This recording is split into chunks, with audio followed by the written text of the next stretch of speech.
At ayan nga, babaklasin na ni Sirong. Grabe, nakaapak ng malaking tae itong gulong ng motor natin yan, no? Laki ng butas. Buti na lang, nandito na tayo sa Ordaneta. Galing tayo ng Malasiki. At thank you kay John Moto, kasama natin kanina sa pag-uwi. Siya yung naghanap ng tire sealer inflator dito sa ating gulong. Pansamantala para maibiyahe natin.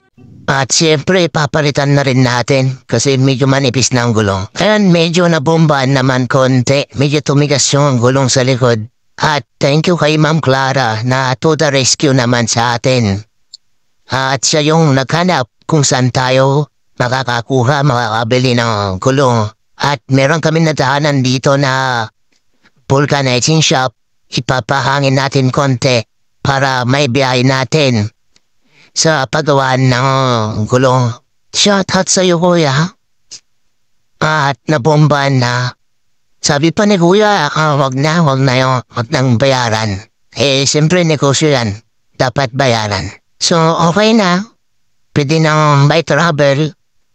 At, yun pala, ang pupuntan namin, Cycle City Motorsport. Doon kami pupunta. Harap lang po yan ng Magic Mall at tabi ng Adesa. Kahit yun nga, yan yung tama ng gulong natin.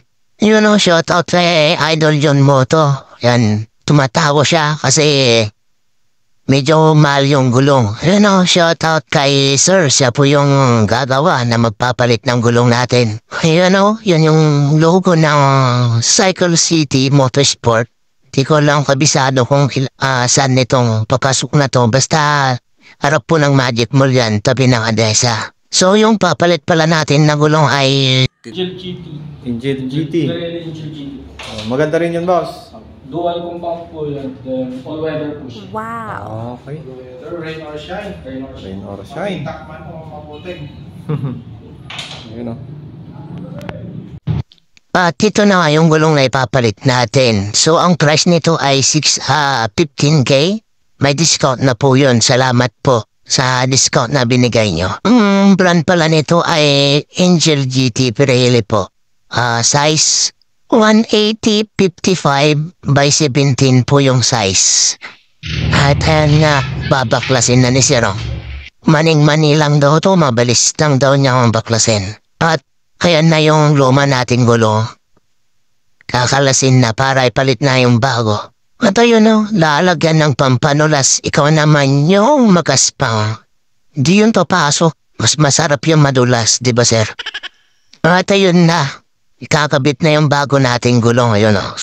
At yun nga, bumumbay na. So, ang pinalagay ko pala ay 32 PSI para sakto lang yung lambot at tigas. Yan o. At pagkatapos mabombaan, ito, he will balance para sakto yung ikot para hindi mawiggle sa likod. Ayan o. O proseso pala. Buti na lang mabait si sir.